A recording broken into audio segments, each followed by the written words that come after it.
Good morning students, welcome to my channel study locker. बच्चों, आज की हमारी वर्कशीट 8th क्लास की है। 11th वर्कशीट है हमारी और टॉपिक है हमारा हाशियाकरण की समझ। बच्चों, हाशिया क्या होता है पहले वो समझने वाली बात है। जैसे कि आपकी बुक में कॉपी जो होती है उसमें इस तरीके से लाइनिंग बनी होती है, यहाँ आपकी लाइनिंग होती है और ये फ्री स्पेस होता है ना, इसको हाशिया कहते हैं। मतलब कि इंपॉर्टेंट चीज़ें जो होती हैं वो यहाँ लिखी तो जाती है, जैसे क्वेश्चन नंबर 1, 2, 3, लेकिन जो मेन चीज़ है वो यहाँ पर होती है। तो ये जो साइड का एरिया ना, इसे हाशिया कहते हैं। जब हम किसी भी वर्ग को, किसी समुदाय को, किसी ग्रुप को मेन मुख्य धारा से अलग समझ लेते हैं, अलग थलग, कि भाई ये सबसे अलग है, तो वो हाशियाकरण कहलाता है। हाशियाकरण का मतलब होता है किसी व्यक्ति, समूह या समुदाय के लोगों को औरों से अलग, कमतर समझना और समाज से बेदखली का एहसास कराना। मतलब हमने समझ लिया कि वो हमसे कम है और उसे हमने एकदम इग्नोर कर दिया कि भाई ये निम्न है, इनको कुछ नहीं आता, इनको बाकी लोगों के साथ रहने का अक्ल नहीं है। ऐसा व्यक्ति या समूह सामुदायिक चीज़ों के केंद्र में नहीं रहता या अपने आप को समाज के साथ रहने लायक नहीं समझता, या वो एहसास करता है कि उनका व्यवहार अन्य लोगों के साथ सही नहीं है और वो लोग अपने आसपास के लोगों को पसंद नहीं कर पाते। समाज का यह तबका अपनी राजनीतिक, आर्थिक और सामाजिक भागीदारी से वंचित रहने वाला वर्ग बनकर रह जाता है। मतलब कि इन लोगों को क्या लगता है कि हम मुख्य धारा में लोगों के साथ नहीं रह सकते। जैसे कि आदिवासी कबीले के लोग, उनकी रहन सहन अलग है, उनका विचारधारा अलग है, तो हमें क्या लगता है कि उनका वो लोग कैसे रह रहे हैं, उनके पास तो कोई टेक्नोलॉजी नहीं है, वो तो पिछड़े हुए हैं, और उन्हें क्या लगता है कि ये जो है बहुत आगे बढ़ गए हैं, इन लोगों ने टेक्नोलॉजी हासिल कर ली है, तो ये लोग हमें कुछ नहीं समझते। ऐसे में क्या होता है, दोनों के बीच में एक खाई सी आ जाती है। ठीक, तो ये वर्ग अपने आप को जो है कमतर समझने लगता है। हाँ, कि यहाँ पर आपको कुछ हाशियाकरण के कारण बताए गए हैं, जैसे कि उनके रीति रिवाज भिन्न होते हैं। जैसे वो प्रकृति की पूजा कर रहे हैं, अलग तरीके से उनकी पूजा होती है, त्योहार अलग होते हैं उनकी भाषाएं भिन्न होती हैं, कुछ और लैंग्वेज होती है, हम लोग को उनकी लैंग्वेज भी समझ नहीं आती है क्योंकि वहाँ पर उनके पास संसाधन नहीं है, तो वहाँ पे गरीबी है और सामाजिक जो दशा उनकी है वो कमतर हो जाती है।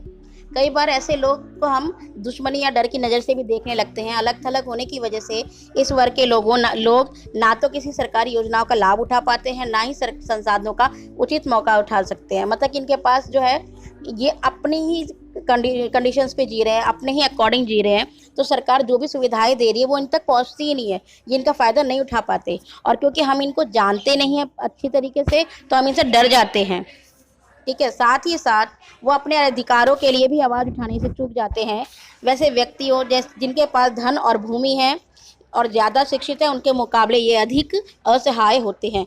मतलब कि भाई लोगों के पास पैसा है, भूमि है, तो उनके पास ज़्यादा जो है संसाधन है, लेकिन इनके पास ये सारी चीज़ें नहीं होती हैं। चलिए देखते हैं आगे। आदिवासी शब्द का मतलब होता है मूल निवासी, यानी कि ऐसे लोग जो कि जंगलों में रहते हैं और कई जगह आज भी इसी तरीके से वो लोग रह रहे हैं। भारत के कई राज्यों में 8% आबादी आदिवासियों की है। ये लोग पुरखों के गांव और प्रकृति की उपासना करते हैं, जैसे कि पर्वत, नदी, पशु। ये लोग क्या करते हैं, जैसे पेड़ों की पूजा कर रहे हैं, अग्नि की पूजा कर रहे हैं। ये लोग अभी भी ट्रेडिशंस को फॉलो कर रहे हैं। हमने इनको रंग बिरंगी पोशाकों में देखा है, मुकुट लगाए देखा है। ये धारणा बनी हुई है कि ये लोग ऑलरेडी खुद ही पीछे रहना चाहते हैं और हमने इनको पीछे नहीं करा, ये खुद ही अभी पेड़ पौधों के बीच में ही रहना चाहते हैं। लेकिन जो आदिवासी है ना, वो आज उनको हाशियाई और शक्तिहीन समुदायों के रूप में देखा जा रहा है कि इनके पास इतने सारे संसाधन नहीं है जितना हम लोगों के पास है। अभी अपनी ज़मीनों से दूर आकर के शहरों में रहने लगे हैं। क्यों रहने लगे? क्योंकि इनको जॉब चाहिए। उद्योग धंधे, निर्माण कार्य, इन सब में ये कम कीमत पर काम करने लग जाते हैं क्योंकि इनके पास शिक्षा नहीं है, तो उनको और कोई काम मिलेगा नहीं, तो इसीलिए ये लोग गरीब और लाचार होते जा रहे हैं। चलिए क्वेश्चन आंसर्स पे चलते हैं। क्वेश्चन नंबर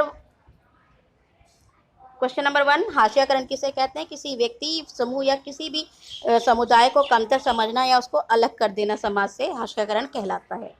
हाशियाई लोग समाज से अलग क्यों रहते हैं? क्योंकि सामाजिक केंद्रों के केंद्र में नहीं रह रहे हैं वो लोग। वो उनका अलग से समाज होता है। लोगों द्वारा ये समझा जाता है कि इनको व्यवहार करना अच्छे से नहीं आता है, वो उन्हें पसंद नहीं करते क्योंकि अलग अलग रहन सहन होता है, इसीलिए हाशियाई लोग समाज से अलग रहते हैं। आपके विचार से हाशियाई लोगों को सम्मान कैसे मिल सकता है? तो गरीबी हटा करके और शिक्षा दे करके उन्हें हम मुख्य धारा में सम्मान के साथ शामिल कर सकते हैं।